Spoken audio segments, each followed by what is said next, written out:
વાર્તા ચતુર શિયાળ અને સિંહ। એક ગાઢ જંગલમાં એક સિંહ રહેતો હતો જે ખૂબ શક્તિશાળી અને ગર્વશાળી હતો। તે પોતાની તાકાતથી આખા જંગલ પર રાજ કરતો હતો, પરંતુ તે સ્વભાવે થોડો ઘમંડી અને આળસુ પણ હતો। જ્યારે તેને ભૂખ લાગે ત્યારે તે કોઈ પણ પ્રાણીનો શિકાર કરી લેતો। બધા પ્રાણીઓ તેનાથી ડરતા હતા। એક દિવસ જંગલમાં એક ચતુર શિયાળ આવ્યો। તે ખૂબ હોશિયાર હતો અને તેને સિંહના આ ઘમંડથી છુટકારો મેળવવાની યુક્તિ સૂઝી।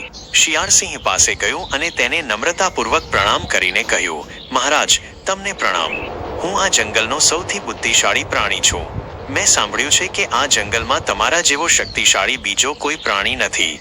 સિંહ શિયાળની વાતોથી ખુશ થયો અને પૂછ્યું, તમે શું ઈચ્છો છો? શિયાળે કહ્યું, મહારાજ, મારે તમને એક વાત કહેવી છે। મેં સાંભળ્યું છે કે આ જંગલમાં તમારા જેવો જ બીજો એક સિંહ પણ રહે છે જે પોતાની જાતને સૌથી શક્તિશાળી માને છે। જો તમે ઈચ્છો તો હું તમને તેને મળાવી શકું છું। આ સાંભળીને સિંહ ગુસ્સે થઈ ગયો। તેને લાગ્યું કે તેનાથી શક્તિશાળી બીજો કોઈ સિંહ કેવી રીતે હોઈ શકે। તે તરત જ શિયાળ સાથે જવા માટે તૈયાર થયો। શિયાળ સિંહને એક જૂના કૂવા પાસે લઈ ગયો જેનું પાણી શાંત અને સ્વચ્છ હતું। શિયાળે કહ્યું, મહારાજ, તે સિંહ આ કૂવાની અંદર રહે છે। સિંહે કૂવાના પાણીમાં જોયું તો તેને પોતાનું જ પ્રતિબિંબ દેખાયું।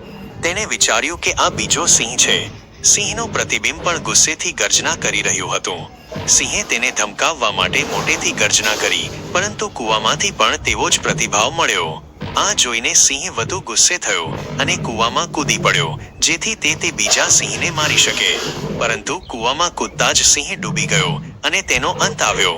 આમ ચતુર શિયાળે પોતાની બુદ્ધિનો ઉપયોગ કરીને જંગલને ઘમંડી સિંહના ત્રાસમાંથી મુક્ત કરાવ્યો।